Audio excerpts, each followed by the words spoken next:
magandang umaga sa atin lahat mga kapatid. Nandito na naman po si Malu de los Santos para po magbigay ng opinion at reaction po dito sa mga lumalabas na naman pong issue about nga dito sa si Langga Rachel daw ay is Navera or Suplada. Ano po mga kapatid, thank you so much po sa inyong lahat at ito po pakinggan muna natin ang pahayag ni Daddy Donut kasi may mga bagay po tayong na bago tayo magbigay ng ating opinion or ano ba yon? O kuro-kuro sabi nga ni Sangkay ano. Yung opinion po natin lahat mga kapatid, o bago natin usgahan ang isang tao, kailangan po natin muna ay obserbahan ang isang tao. Ngayon, pakinggan mo muna natin bago tayo magawa ng reaction or opinion dito sa sinasabi ni Daddy D na Suplada or Isnavera si Langga. Ano? Ito po, pakinggan po natin mga kapatid. Pero si Rachel, maraming naghaka-haka, maraming nag-isip na ganun ho yung pangyayari. Nakakatapos lang ho kasi maraming nagtatanong, tinawagan ko talaga si Rachel. Para maniwala ho kayo, tinawagan ko siya, ngayon lang, andito kayo sa consult phone. Nakatapos lang ng usap namin kasi syempre, actually hindi pa rin siya nagmamalay. Hanggang ngayon, Nagmamalay, naiiyak siya. hindi niya namamalayan. Ayan si Rachel Morales, 2 minutes. Ayan, kakatawag lang, kakatapos lang ng usap namin. Naiiyak siya guys, naiiyak siya. Sa akin niya lang pala nalaman. So ganito ho kasi sa bahay. Si Rachel kasi, alam ho yan, even sila Ate Mercy Vergara makakapagpatunay niyan. Yung mga dumarating sa bahay ng maaga. Even kayo mga viewers, alam niyo naman na si Rachel is nagla-live ng hating gabi. I-edit pa yan ng madaling araw. So, kausap niya daw kasi si Tita Minda. Tita Minda Hernandez, also through sa Titas, di ba? Na ang pagkakasabi ni Tita Minda pala kay Rachel is darating si Tita Ditas ng 12 to 2. So, sabi raw niya kay Tita Minda, mag-name drop na tayo rito kasi yun naman yung napagkwentuhan, ano. Gusto lang natin malinis yung issue kasi may okasyon na nga. Tapos ganito pa, may mga nagchat-chat sa akin. Tama, Daddy. Even sa aking comment section, may nag-comment, dinilit ko lang na parang Isnavera nga ang inyong Langga Rachel. So nag-alarm pala siya ng 12 noon.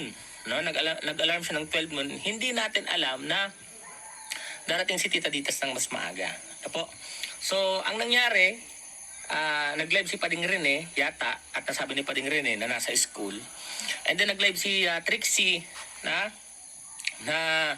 si Langga ay nandyan lang. So maraming nagsasabi na si Langga Rachel ay Isnavera. Hindi pinapahalagahan ang mga bisita. No? Ini-isnab ang mga titas. No? Kumbaga, yumabang, umarte. Maraming mga gano'n na mga sinasabi. So nagkakamali ho kayo kasi hindi niya ho talaga alam. Then nag-alarm ho siya ng 12 kasi na-expect niya 12 to 2 darating si Tita Ditas. Talagang gumising siya ng ganyang oras. At sa akin niya lang ho nalaman ang nangyari hong ito. Siguro ho, wala hong sino man ang gumising sa kanya. Alam ho yan ang mga bisita na pumupunta dyan na talagang naghihintay sila. Kasi yung mga bisita naman natin, alam naman nila na puyat lagi si Langga Rachel. Nag-aantay sila na magising si Langga Rachel bago nila nakakausap. Pero pwede naman siyang gisingan kung tutuusin talaga. Actually, pinapagising ko talaga siya pag may mga dumarating dyan na bisita na nagmamadali, aalis, no? Pero yung willing maghintay kasi naiintindihan nilang puyat, at tatapagod, maraming ginagawa, maraming inaasikaso. Yung mga willing, nag-aantay talaga. So ngayon ho, nagkaroon lang ho siguro ng conflict between Pading Rene, kasi siguro si Pading Rene, in-expect niya na may pasok si Langga. Di ba nag-live naman si Pading Rene yata dun sa sa kila Titay. And si Trixie nag-live at sinabi na si Langga Rachel ay nandiyan lang. So ganito ho ang totoo. According to Rachel ho ito at kausap ko siya, ang alam niya darating si Tita Ditas ng 12 noon hanggang 2 p.m. At according naman yan kay Tita Minda Hernandez na isang true sa titas din natin, di ba? So nagkalam ho siya ng 12 noon. So yun nga, nagka-problema lang ho sa statement ng iba. Pero kay Langga Rachel, wala hong problema kay Langga Rachel kasi Ayan nga mga kapatid, at ang masasabi lang natin dito, sa usapin po nito na sinasabi nga silangga ay isnabira or suplada.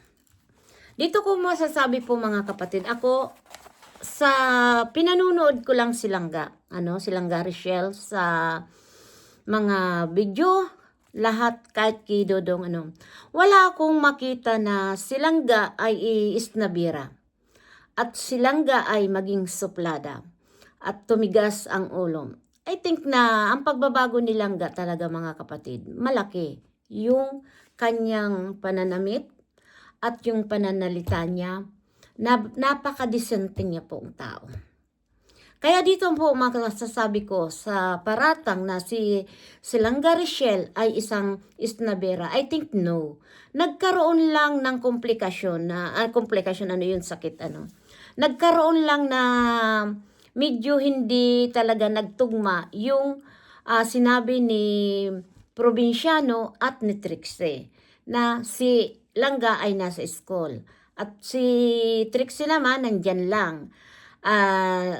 Alam natin mga kapatid na si Langga kung natutulog man, at sabi nga ni Daddy D, nag-alarm naman dahil alam na darating po yung bisita, na pagkakaalam niya ay 12 to 2, di ba? Kahit sino po, ay kung dumating man, mas maaga po. At nandyan lang si Langga, kung hindi natin alam kung natutulog po. Kasi alam niyo po, ang isang tao, pagpagod, ay natutulog yan. Ay di kung sana kung alam naman ni Trixie, ay nandyan lang si Langga, sana ginising. Pero para sa akin po, maghihintay ako. Kung ako man yung dumating sa bahay nila Langga na gusto kong makita, hihintayin ko. Dahil ako mas mauunawaan ko na si Langga ay nagpapahinga. Napaka-importante sa isang tao na nagpapahinga. Dahil yan, alam natin na nagla-live siya ng madaling araw at nag-aaral, siyempre pagod. Yung pagod ng utak, kailangan talaga yan maitulog. Dahil alam niyo po, ako, pag napupuyat, mainit ang ulo ko sa umaga. Wala akong matinong mood. Kasi puyat eh. Kaya kailangan tayo po mga kapatid, yung kumplito ang tulog natin. Kahit 7 oras o 6 na oras makatulog tayo, sapat na yun. Dahil ako po sa totoo lang, natutulog ako ng alimbawa mga 9, maximum yun 9. Diretso yun, gigising ako ng mga alas 4. Parang kumplito na ako, mga kapatid. Ngayon, sana po, tayo po ay bilang panauhin, ganyan, ay hindi naman siguro tayo kararating lang, aalis ka agad. Maghintay tayo, di ba? Na kung sakali man o kaya naman nagising. Dahil kung yun nga, sinasabi nga ni Daddy D, at tumawag nga daw si Daddy D kay Langga, at nag-alarm naman si Langga na darating ng ganun, hintayin natin. Hindi naman kasalanan siguro ni Langga na dumating ng mas maaga yung ating bisita.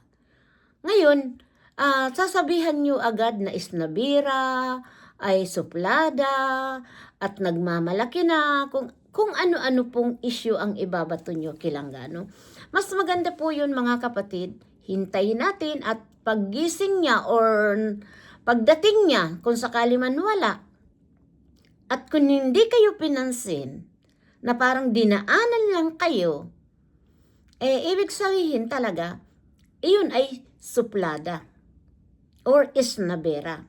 Kung binati niyo siya na hindi kayo pinansin, iyon pwede niyong tawagin na isnabera. Di ba po?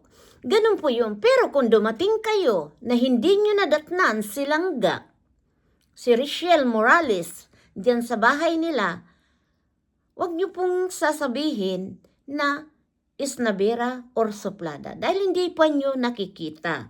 Ngayon, pag nakita niyo at nakita kayo na hindi kayo pinansin, doon kayo magsalita. Wag po yung hindi nyo pa nakikita, uhusgahan nyo kaagad ang isang tao. Hindi po ganun.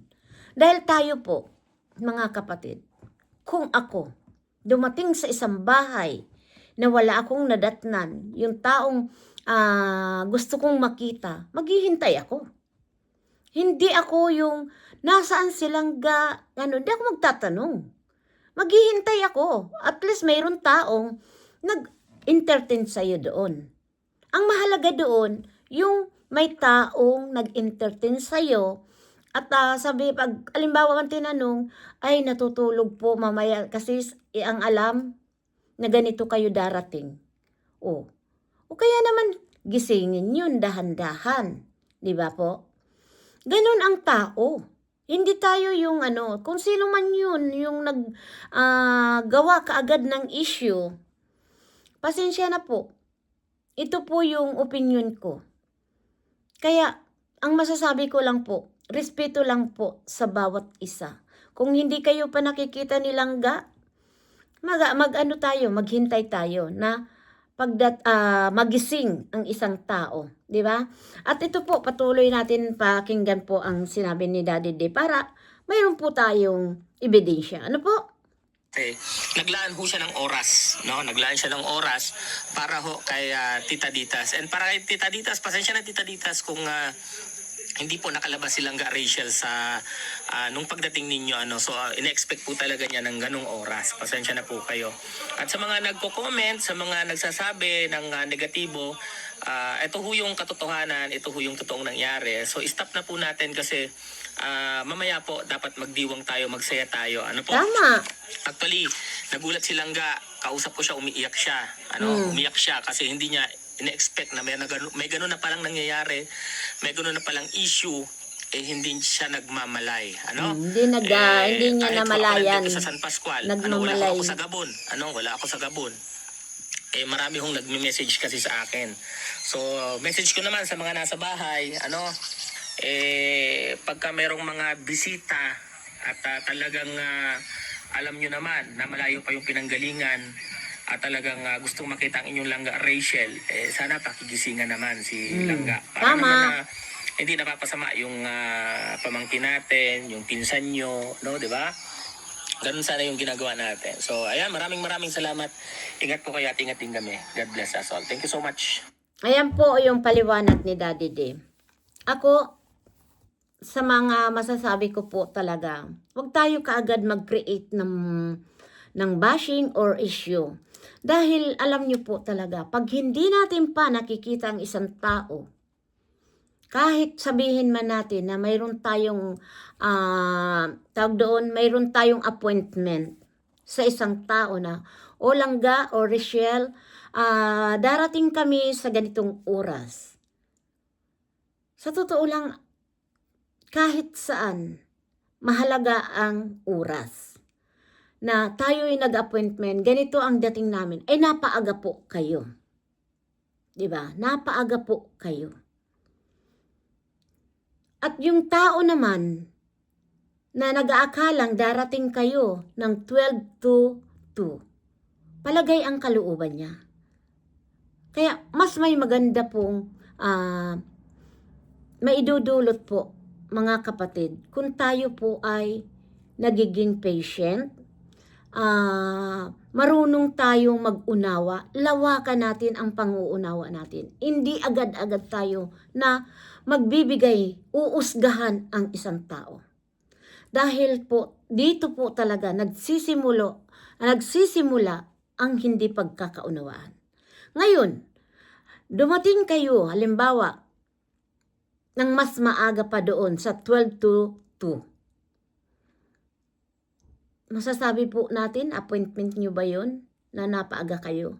Siyempre, palagay yung isang tao na makatulog, makapagpahinga, dahil naman ay 12 to 2 pa naman ang dating nyo po.